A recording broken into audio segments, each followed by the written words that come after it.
राधे राधे। त्रिनेत्र भाग्य में आप सभी का स्वागत है। मैं हूं आपके साथ आचार्य पुष्पेंद्र शास्त्री। ग्रहों की बात करें, ज्योतिष के अनुसार ग्रहों का एक विशेष महत्व है।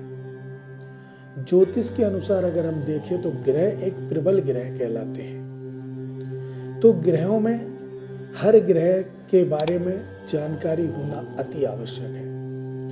आज इसी बात को लेकर के हम आगे बढ़ते हैं और बात करते हैं शुक्र ग्रह की कि शुक्र ग्रह आपके जीवन में कैसा फल देता है।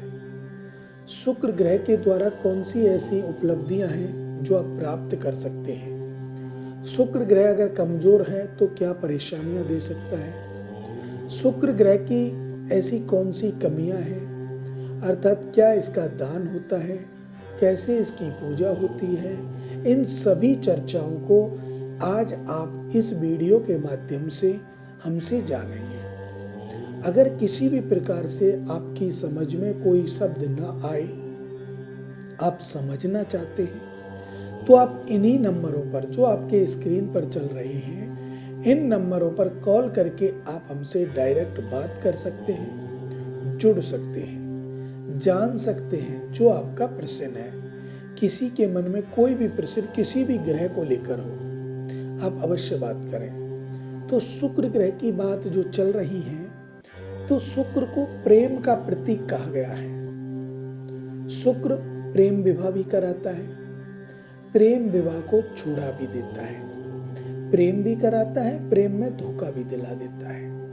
कारण क्या है कि कारण है ग्रह की स्थिरता। ग्रह जहां बैठा है वो स्थिति किस राशि पर है उस हिसाब से। तो शुक्र ग्रह का जो रंग है वो है श्वेत, सफेद। सफेद रंग से शुक्र ग्रह मोहित होते हैं और पति पत्नी के प्रेम के लिए शुक्र को विशेष महत्व माना जाता है। क्योंकि अगर हमारे जीवन में पति के जीवन में शुक्र और पत्नी के जीवन में गुरु, ये दोनों अगर खराब होते हैं तो उनका जीवन असमंजसता में बीतता है या अलग अलग हो जाते हैं, तलाक हो जाता है, बहुत सारी समस्याएं जीवन में आ जाती हैं। लेकिन हम जो चाह रहे हैं, हम चाहते हैं आप अपने जीवन को सफल बनाएं। किसी भी प्रकार की कोई भी यातना आपके जीवन में ना आए, कोई भी दुख संकट आपके जीवन में ना आए। क्योंकि ग्रह जब जब अपनी दृष्टि देते हैं, जब जब स्थान परिवर्तन करते हैं, जब जब ऐसी वस्तुओं का सेवन होता है जिससे ग्रह रुष्ट हो जाते हैं, तो ये आपके जीवन में निरर्थकता पैदा कर देते हैं, नकारात्मकता भर देते हैं, सकारात्मकता को दूर कर देते हैं। ऐसा कई बार सुनने में आता है, आस पड़ोसी सब सुनते हैं तो आता है कि ऐसा हो गया, उसके साथ वैसा हो गया, लेकिन सोचा नहीं हुआ क्यों। क्योंकि ग्रहों का एक विशेष महत्व है हमारे जीवन में और वो विशेष आगे बढ़ाता है। तो बात हमारी जो चल रही है वो शुक्र ग्रह की। शुक्र ग्रह प्रेम का प्रतीक माना जाता है। शुक्र ग्रह विवाह कराता है, विवाह में प्रेम और हमारे सभी कार्यों में प्रेम मधुरता भरता है शुक्र ग्रह। शुक्र के माध्यम से अगर हम जाने तो देखिए, शुक्र मीन राशि पर उच्च का होता है, कन्या राशि पर नीच का होता है। अब अगर शुक्र मीन राशि पर है तो अच्छे फल देगा, कन्या राशि पर है तो नीच का है, अगर परास्त है तो भी आपको परेशानियों में डाल सकता है। अब बात करते हैं शुक्र ग्रह के मित्र की, शत्रुओं की और सम की। तो शुक्र ग्रह के जो मित्र हैं वो कौन कौन है? बुध और शनि, ये दोनों ही शुक्र ग्रह के मित्र हैं। और शनि और बुध दोनों ग्रह मित्र होने के साथ साथ इनके द्वारा किए हुए कर्मों को विशेष रूप से हम तक पहुंचाते हैं। तो ये मित्रवत व्यवहार होता है। मित्र का हाथ बटाना, मित्र का सहयोग करना ही तो मित्रता है। तो वही ग्रह, देखिए जैसे हम लोग यहाँ लौकिक रीति में मित्र बन जाते हैं, लेकिन हम स्वार्थ के लिए बनते हैं। कहा गया है ना, गोस्वामी तुलसीदास जी ने भी लिखा है, सुर नर मुन सब की यही रीति, स्वार्थ लाग करई सब प्रीति। हम स्वार्थ के वशीभूत कार्य करते हैं, लेकिन ग्रह निस्वार्थ भाव से अपने मित्रों के साथ कार्य करते हैं। फल रहता है, कुंडली में 12 भाव हैं, उनमें कौन सी राशि कहाँ विराजमान है, ग्रह कहाँ विराजमान है, किस क्षेत्र में दृष्टि दे रहा है, जहां बैठा है वहां, और जिन जिन घरों को देख रहा है वहां, ये विशेष रूप से आपको फल प्राप्त कराता है। अब शुक्र ग्रह के जो मित्र हैं वो बुध और शनि हैं।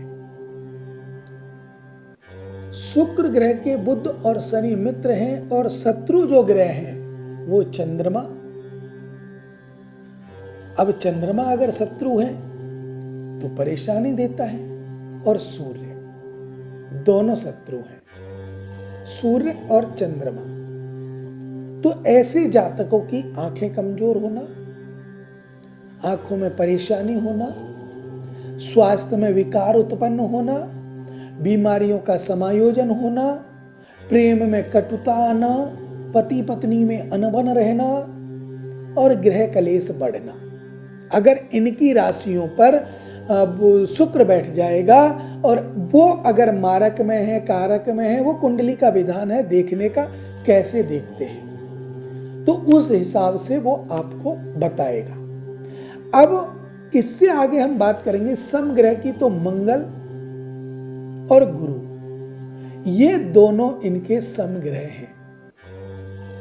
समग्रह हमारा, मैंने आपको एक बार पहले भी बताया होगा कि समग्रह जिस ग्रह की दृष्टि अधिक पावरफुल होती है उसके साथ हो लेते हैं। जैसे मान लीजिए आप और आपके मित्र आपके साथ जा रहे हैं, लेकिन वो मित्र आपके ऐसे नहीं है कि कट्टर मित्रता हो, और सामने से शत्रु आ रहा है, शत्रु बलवान है, तो आपका मित्र आपको छोड़ करके शत्रु के साइड हो जाए, आपको नुकसान हो जाएगा।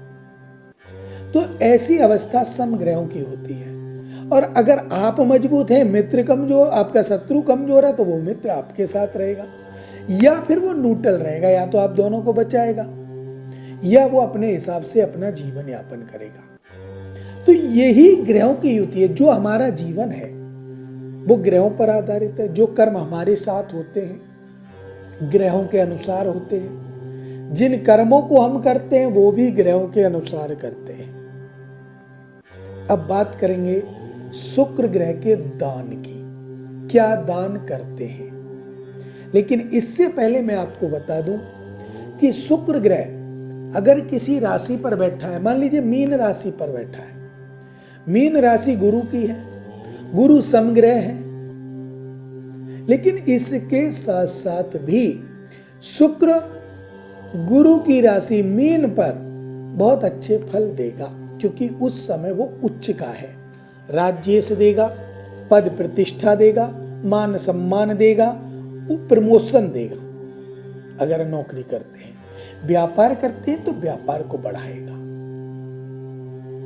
और अगर विशेष रूप से मैं आपको बताऊं कि वो ही शुक्र कन्या राशि पर हो, अब कन्या राशि पर शुक्र नीच का हो जाता है। अब नीच का होने के कारण, लेकिन बुध मित्र है, कन्या का जो स्वामी है बुध, वो उसका मित्र है। अब मित्र होने के साथ साथ शुक्र उसको इतना नीच का होने के साथ उसको थोड़े कष्ट देगा, और कष्ट देगा, कमजोर होगा, तो उस अवस्था में नौकरी में परेशानी, व्यापार में परेशानी, आर्थिक स्थिति में परेशानी, दिक्कत पे दिक्कत आएगी। तो ऐसी संभावनाएं बनी रहती हैं। अब वो राशि चाहे कोई सी भी हो, मेष से लेकर मीन तक 12 राशियों में, 12 भाव में, जो कुंडली के 12 भाव में 12 राशि विराजमान होने पर, नव ग्रह उसमें विराजमान होने पर, तब हम आपको बताते हैं कि कौन सी राशि पर कौन सा ग्रह कैसा रहता है। अब कर लेते हैं दान की बात। दान क्या है? तो शुक्र का दान दही, कपूर, श्वेत वस्त्र, श्वेत पुष्प, चांदी, सोना, श्वेत घोड़ा, अर्थात ऐसी चीज जो श्वेत है, जो चंद्रमा को भी दान होती है और शुक्र को भी दान होती है। तो वो श्वेत वस्तुएं हम शुक्र के निमित्त दान करते हैं। अगर वो कारक का स्वामी है तो हमें दान नहीं करना चाहिए, मारक का स्वामी है तो हमें दान करना चाहिए। बात करते हैं पूजा की। शुक्र की पूजा कैसे करें? तो शुक्र मंत्र का जप करके पूजा होती है, नवग्रह शांति कराकर पूजा होती है, और हमारे यहाँ पूजने के लिए इनके अनुष्ठान किए जाते हैं, उन अनुष्ठानों से भी पूजा होती है। या फिर आप शुक्रवार के शुक्रवार माता के मंदिर में जाकर के माता को श्वेत पुष्प आप चढ़ाइए, सफेद फूल, चीनी, दही, चावल, चांदी, सोना, आप इसको चढ़ाइए। दान नहीं है वो पूजा है। उसको जब माता को अर्पण करेंगे आप, दान होता है ब्राह्मण को देना, गरीब को देना, किसी अपने को देना, वो होता है दान। भगवान को अर्पण करना वो होता है पूजा, ये ध्यान रखना। तो जब हम भगवान को अर्पण कर रहे हैं तो वो पूजा है, और पूजा से ग्रह मजबूत होता है, दान से ग्रह कमजोर होता है।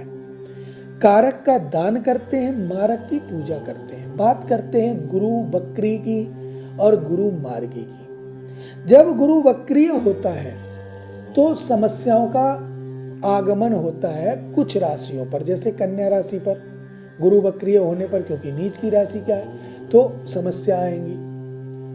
और जो शत्रु हैं इनके सूर्य, चंद्रमा, कर्क और सिंह राशि, गुरु अगर वक्रीय होता है तो कर्क और सिंह राशि पर भी परेशानी देगा।